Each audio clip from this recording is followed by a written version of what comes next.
Hello everyone. आज जैसा कि आप देख सकते हैं, आज हम बात करेंगे इंडिपेंडेंट और डिपेंडेंट वेरिएबल्स की इन एमिड थीसिस। ठीक है। अब जब आप कोई थीसिस लिखने जा रहे हो, डिसर्टेशन लिखने जा रहे हो या कभी पीएचडी भी करने जा रहे हो, तो सबसे पहले आप क्लियर होना चाहिए कि दो टाइप के वेरिएबल्स होते हैं, इंडिपेंडेंट एंड डिपेंडेंट। ये चीज़ आपको सब वाइवा में, सब इंटरव्यू में, अगर आप रिसर्च करे हुए हो, ये बेसिक क्वेश्चन है, ये पूछा ही जाएगा। और जो आप काम कर रहे हो, जैसे कि मैं बेसिकली ये वीडियो बना रही हूँ एमिड के स्टूडेंट्स के लिए, जिन्होंने तुरंत तुरंत अभी एमिड में एडमिशन लिया है एंड जो पास भी कर चुके हैं, वो भी बहुत कंफ्यूज होते हैं कि भाई क्या है डिपेंडेंट और इंडिपेंडेंट वेरिएबल्स। तो आप जो स्टडी करोगे ना, उसमें दो टाइप के वेरिएबल्स आपको देखने को मिलेंगे और आप भी इसमें क्लियर रहो कि इस क्यों दो वेरिएबल हैं और हमको किस पे क्या इफेक्ट देखना है अपने थीसिस पे।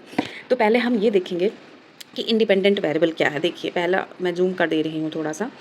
देखिए, यहाँ पे साफ साफ लिखा हुआ है कि द फैक्टर यू चेंज और the cause you are studying. आप जो कॉज पढ़ रहे हो, ठीक है, वो होगा आपका इंडिपेंडेंट वेरिएबल, जो चेंज होगा, जो फैक्टर। ठीक है, अभी मैं एग्जांपल के साथ बताऊंगी तो आपको और थोड़ा क्लियर हो जाएगा ये मामला। ठीक है। दूसरी बात होती है DV, that is dependent variable. Dependent variable है कि द आउटकम और effect that changes because of the independent variable. जो इंडिपेंडेंट वेरिएबल है, उसके कारण क्या इफेक्ट आ रहा है, क्या चेंज हो रहा है किसी वेरिएबल पे, वो वेरिएबल जो चेंज हो रहा है, दैट इज डिपेंडेंट वेरिएबल। ये दो चीज़ आपको क्लियर हो गई। ठीक है। अब हम यहाँ पे बात करेंगे, छोटा सा एग्जाम्पल ले लेते हैं। ओके।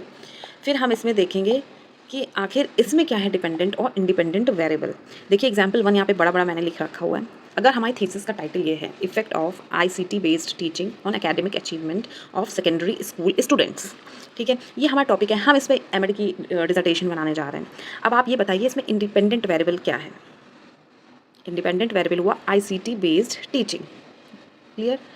और आपका डिपेंडेंट वेरिएबल हो जाएगा एकेडमिक अचीवमेंट, जो कि चेंज हो रहा है। स्टूडेंट के जो टेस्ट स्कोर हैं, जैसे हमने लिया, अचीवमेंट कैसे नापोगे आप, उनका स्कोर्स देखोगे, या जो भी क्वेश्चनर में score, raw score, standard score, जो भी होगा, जो कि चेंज हो सकता है, उसको हम कहेंगे डिपेंडेंट वेरिएबल। ठीक है। अब यहाँ पे हमारा टॉपिक बता रहा है कि achievement depends on ICT teaching. ठीक है। तो जो आईसीटी बेस्ड हो गया, ये इंडिपेंडेंट हो गया, और जो डिपेंडेंट है हमारा एकेडमिक अचीवमेंट हो गया। ठीक है। नहीं समझ में आया एग्जाम्पल, दूसरा और इजी लेते हैं हम।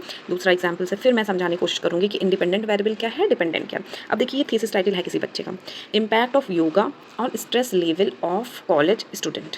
ठीक है। अब आप इसमें देखिए क्या बदलेगा कॉलेज स्टूडेंट्स के, कौन सा ऐसा वेरिएबल है जो चेंज होगा। आप देखोगे स्ट्रेस बढ़ सकता है, घट सकता है, तो डिपेंडेंट वेरिएबल यहाँ क्या हो गया, स्ट्रेस। स्ट्रेस का जो लेवल है, ये हम नापेंगे स्ट्रेस स्केल से। ठीक है। तो ये डिपेंडेंट हो गया। और इंडिपेंडेंट क्या है, योगा प्रैक्टिस। ठीक है। इसमें क्या होगा कि स्टूडेंट योगा प्रैक्टिस करते हैं या नहीं करते हैं, दो ही कंडीशन हो सकती है। तो this is a independent variable. इसमें जो एक पॉइंट पकड़ने का है कि stress level depends on yoga practice, तो stress level changes, that's why it is a dependent variable. नहीं समझ में आया एग्जाम्पल, दूसरा हम देखेंगे और भी थोड़ा आसान, थोड़ा रिलेट करके अपने से। ठीक है। एग्जाम्पल 3 देखिए, effect of motivation on attendance in high school students. ये हो गया हमारा एग्जाम्पल नंबर 3, ये हो गया हमारा थीसिस टाइटल। ठीक है। Effect of motivation on attendance of high school students. ठीक है। अब इंडिपेंडेंट वेरिएबल क्या हो गया इसमें, मोटिवेशन प्रोग्राम्स, जो कि सेमिनार्स हो सकते हैं, रिवॉर्ड्स हो सकते हैं, पोस्टर्स हो सकते हैं, कई टाइप्स हो सकते हैं। तो मोटिवेशन प्रोग्राम्स हो गए इंडिपेंडेंट वेरिएबल। और डिपेंडेंट क्या हुआ, अटेंडेंस, जो कि घट सकती है, बढ़ सकती है, number of days students attend school.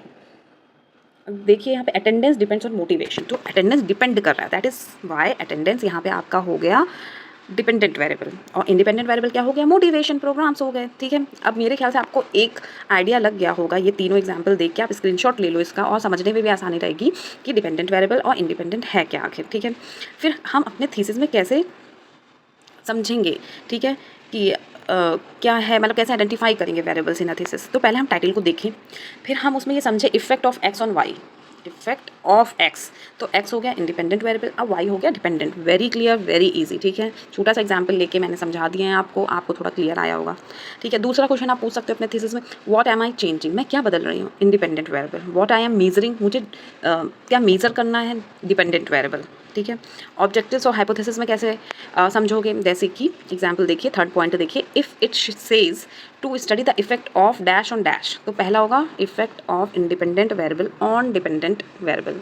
ठीक है। क्लियर हुआ, बहुत कन्फ्यूजन मत लो आप, एग्जाम्पल से आप समझ जाओगे इंडिपेंडेंट वेरिएबल क्या है और डिपेंडेंट वेरिएबल क्या है। बहुत ईजी मेथड है। आप अपने थीसिस में के टाइटल में बिल्कुल क्लियर रहो कि मेरे कौन से वेरिएबल्स हैं, ठीक है। ये वीडियो अच्छा लगा है तो लाइक करिए, मेरे चैनल को करिए सब्सक्राइब, और इस तरह के वीडियोस आते रहेंगे और आपके कन्फ्यूज़न दूर होते रहेंगे। Have a nice day, good bye.